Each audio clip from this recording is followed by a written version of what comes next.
What's up, guys? Welcome to the channel. My name's Micah, and today we're gonna take a look at our bobber project, and I'll show you kind of where we're at on that. So here is the 2007 V-Star 1100 that we got. I kind of stripped everything off of it as far as like all the stuff that it came with when we first got it, the windshield, the highway bars, the speakers, you know, took the seats and the rear fender off. I was filming all of this as I did it to show you guys as I'm kind of taking all that off, and I was having a problem with my camera. The audio wasn't working, so you couldn't hear me say anything. So here we are now, just following up on everything, I guess. So I've already ordered all the parts that we're gonna need to bob this motorcycle out, but I usually don't order them until I have the motorcycle kind of in this phase, looking like this. So I kind of like to take the seats off so I can see exactly where that frame line is as that comes back. You know, I always like to take the rear fender off so I can kind of see back here where I might cut that frame. And I always like to strip everything off the front end so you can kind of get a good idea of what handlebars are gonna fit on there well, what's gonna look good, what's gonna be relatively comfortable for the rider. So as far as the handlebars that I got for this, you know, I really wanted to do clip-on bars. Handlebars that clip on to the front forks up here. Those always just give a motorcycle such a mean, low, sporty look when your handlebars are just down here and the top of your bike is just the headlight and the top of the gas tank. I always think it looks super slick, and when you're riding the bike, you're kind of leaning forward. You feel like you're on a sport bike, but you're just on a bobbed out cruiser. It's really fun. And so looking at the lines on this bike, you know, that triple tree sits so low, and then you have the speedometer that's on the tank, so you don't have a big cluster up here that sits higher than everything else. And so I really thought it would look slick to have clip-on bars right here, so you kind of just have this line as you're coming up the bike from the gas tank, handlebars, headlight, down to the front. You know, I like seamless lines like that. I don't like it too much when you have handlebars, mini apes, you know, that are just raised way up. Risers and apes can be fairly comfortable until you get to a certain point to where they're just obnoxiously high. But I always like to keep the handlebars fairly low on all the bobbers that we build, if you haven't noticed. But as I was looking at the front end of this motorcycle, so it has these fork guards, these chrome guards, so you can take those off if we pulled the forks kind of down out of the triple tree, because we need to do that to install the clip-ons anyways. But you could slide those forks out of the triple tree and then take these guards off, and then your actual fork tubes in there are gonna be a lot skinnier. I think they're 41 millimeter on these V-Star 1100s.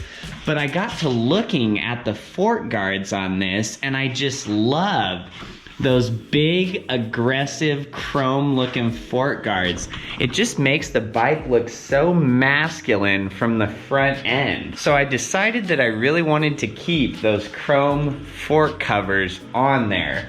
And the triple tree sits fairly low, you know, on this motorcycle. This whole motorcycle is so low. And I got to looking where the factory riser is on this bike, and I thought, you know what?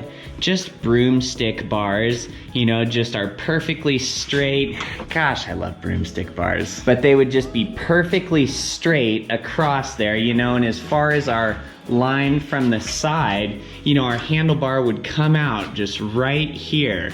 So it wouldn't be higher than the top of that headlight or the top of that gas tank. And so that's what I decided on. I know we did broomsticks on our last bobber build, the VLX 600 Shadow, but I think they're gonna look way meaner on this because our Shadow had a speedometer, you know, way up higher than the triple tree. The overall lines of the bike were just a little bit different, but this baby's kind of wide from the front end, you know, just the forks and then that gas tank. And I think if we just had broomsticks that came straight across there, Oh man, as this was just parked, sitting there, it would look like a mean machine. I can see it, I can visualize it, maybe you can't, but trust me on this, it's gonna be awesome. So I ordered broomstick handlebars. Those are on the way. I just got kind of our spiked chrome grips. They have some rubber padding on them. I've used them before on bikes. I really like them. They're super comfortable. I think they're like 20 to 30 bucks, somewhere in there. They've just worked well on everything that I've used them on, and I do like the spiked bar end that's on them. It just looks kind of hardcore and kind of mean and aggressive. You may have seen that I took the turn signals off, so it was just a bar, here it is here, that went across the front of the bike. You know, it didn't look bad. At least it had clear lenses in it, but I pulled that off because I had to get under here and release the headlight to get kind of behind there and get those speaker wires for that Amazon special speaker kit that was on here.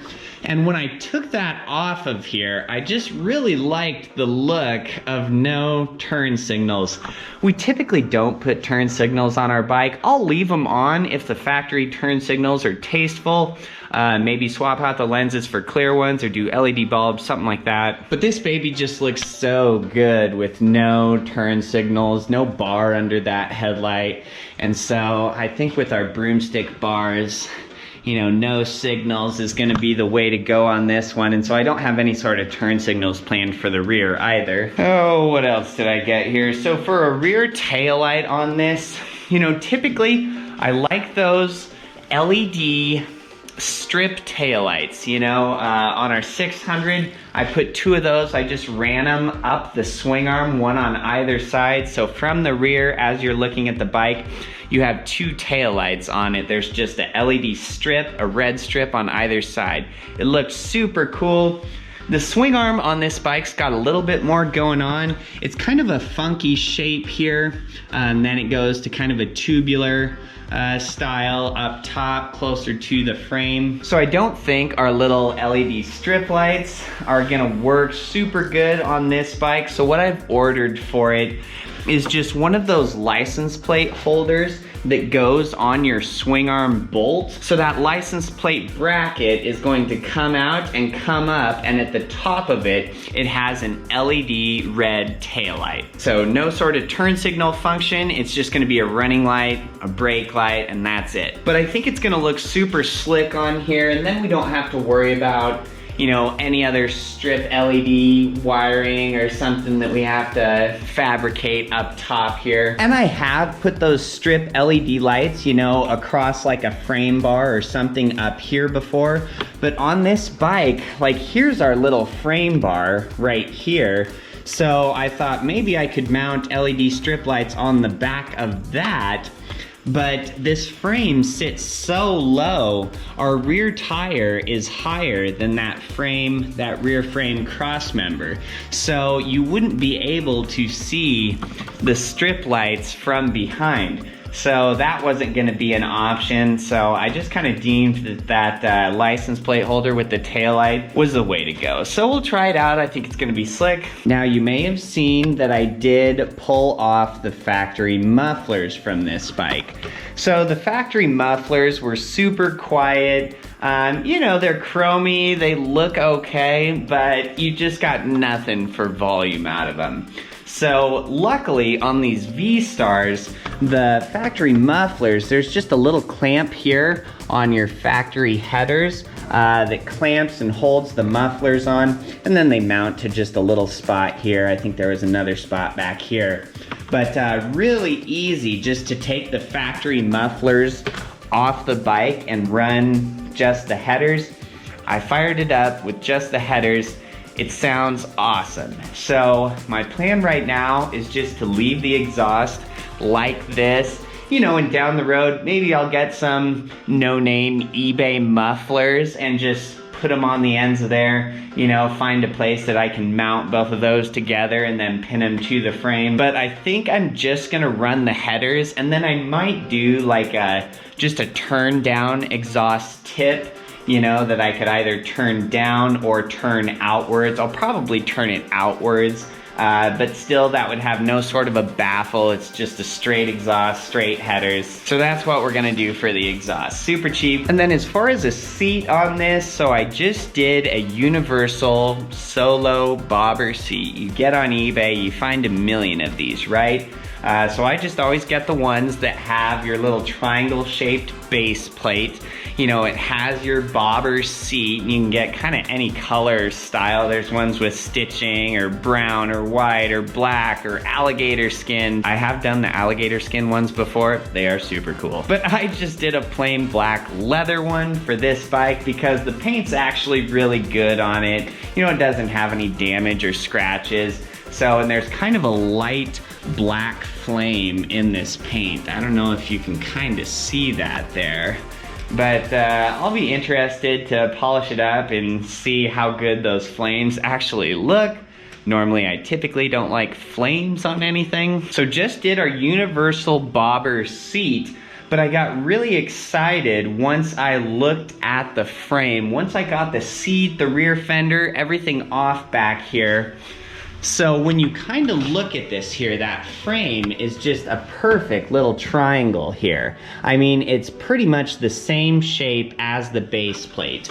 You know, our gas tank, it has this little bracket attached to it here, and then our hole to mount the gas tank is just right there. That is our gas tank mounting bolt.